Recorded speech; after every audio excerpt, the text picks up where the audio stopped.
Every smile has a story.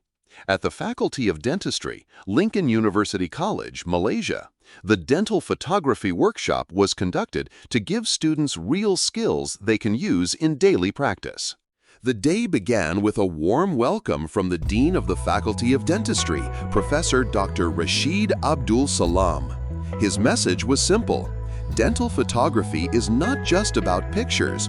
It is about precision, proper record-keeping, and professionalism. Two passionate mentors, Dr. Jeffery and Dr. Darren from Dental Diary Academy, then took the stage. With strong support from our industry collaborators, SHOFU, KLDSLR, and Sony, participants had access to world-class cameras, flashes, and accessories. Step by step, students learned how to capture clear intraoral photos as well as extraoral portraits and beautiful smiles.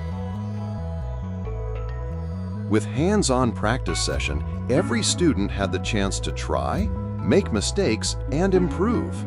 The excitement on their faces said it all. This was learning at its best. This dental photography workshop was more than an event. It was a step toward shaping the next generation of skilled and creative dental professionals. At Lincoln University College, we continue to nurture excellence, innovation, and passion in every student.